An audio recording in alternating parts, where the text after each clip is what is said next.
Hello viewers, this is Chanbini and you're watching GW's News Recap. First headlines. The Five Tribes Committee on Review of Reservation Policy announced that its apex tribal bodies and frontal organizations will abstain from participating in government functions, including the upcoming Independence Day celebration. The Election Commission on August 9 said it has delisted 344 registered unrecognized political parties for failing to comply with the conditions for registration as political parties under the Representation of the People's Act 1951. One person was killed and several apartments and an industrial facility were damaged in a Ukrainian drone attack on the South Russian region of Saratov. And now the news in details. The Five Tribes Committee on Review of Reservation Policy on August 9 announced that its apex tribal bodies and frontal organizations will abstain from participating in government functions, including the upcoming Independence Day celebration, to protest the composition of the recently constituted Reservation Review Commission. The decision followed a meeting between the Corp and apex tribal body representatives at Kohima. Speaking to the media after the meeting, Corp convener Testinlo Semi said the committee had met with Apex Hohos, youth and student bodies to discuss the State Cabinet's August 6 decision on the Reservation Review Commission. While the government's move was appreciated, we are not happy with the composition of the commission, he said. He maintained that the committee opposed the inclusion of civil society organizations in order to ensure the commission's independence and impartiality and called for it to be made up entirely of government officials, whether retired or in service. Corp member Secretary G.K. Jumomi said the commission was not originally demanded by the committee but was an outcome of the June 3 meeting with the state government headed by Deputy Chief Minister Y. Patton. He said the state government had agreed in principle on June 12 to constitute a commission, but its composition was not specified until August 6 when a 7-member body including civil society organizations was announced. Calling the abstention of government functions the third phase of their protest, Jumomi reiterated that the committee welcomed the constitution of the commission but was vehemently against the composition, which includes the CSOs. Karbi Anglong police apprehended 2 accused for abducting a 9-year-old girl from Dimapur with the intention of trafficking her.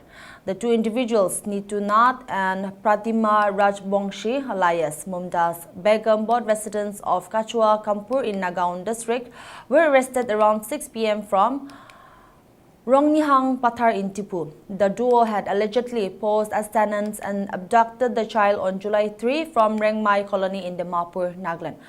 During police interrogation, the accused confessed to selling the minor girl in Arunachal Pradesh. However, their plans were thwarted by the swift and alert action of the village defense party in Tipu, who handed them over to local police.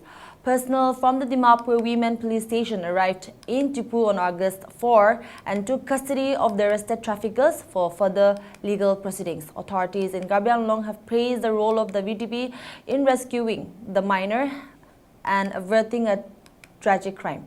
An investigation is ongoing to determine if the accused are a part of a larger trafficking network. At least 4 people have died while many others are missing after a massive cloudburst triggered a flash flood in the Kir Ganga River, causing large-scale destruction in Uttarakhand's Dharali village. The flash flood, which struck around 1:40 p.m. on August 5, sent a sudden surge of boulders, debris and mud sweeping through the area, demolishing houses, shops, homestays and hotels.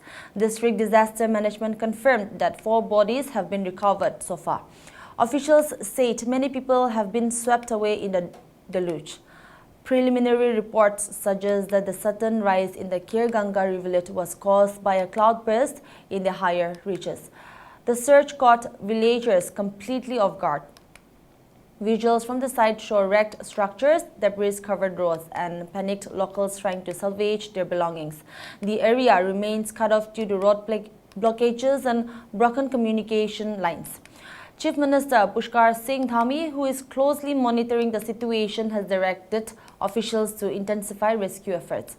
The State Emergency Operations Center has been activated and continuous updates are being relayed to the Chief Minister's office. Officials said all relevant agencies are coordinating efforts under the state's disaster response plan. Authorities have appealed to pilgrims and residents to stay away from vulnerable areas near rivers and avoid unnecessary travel in the region. A red alert remains in effect for parts of Uttarakashi and adjoining districts due to continued heavy rainfall forecasts.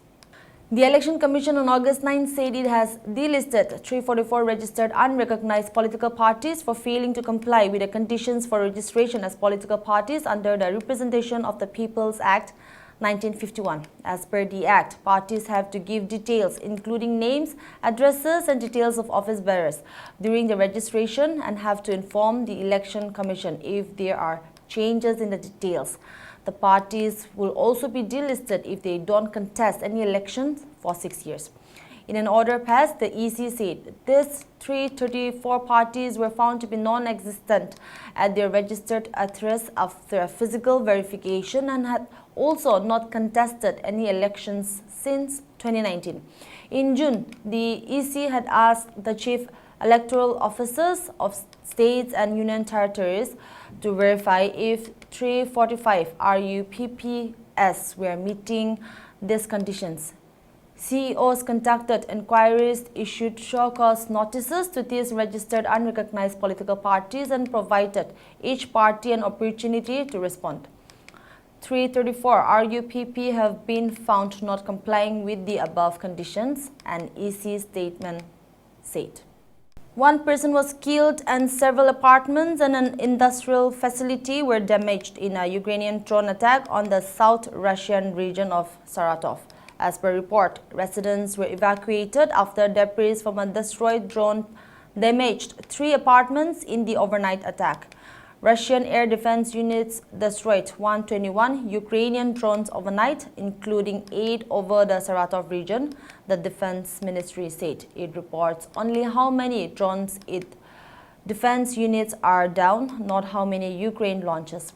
Social media footage showed thick black smoke rising over what looked like an industrial zone. Ukrainian reports say that the oil refinery in the city of Saratov, the administrative center of the region, was on fire after a drone attack. There was no official comment from Russia. The Rosneft-owned refinery in the Saratov city was forced to suspend operations earlier this year for safety reasons after Ukrainian drone attacks, industry sources told. It is worth mentioning that both sides deny targeting civilians in their strikes on each other's territory in the war that Russia launched with a full-scale invasion of Ukraine in February 2022. Kyiv says its attacks inside Russia are aimed at destroying infrastructure that is key to Moscow's war efforts, including energy and military infrastructure, and are in response to Russia's continued strikes. Thank you for watching. Good night.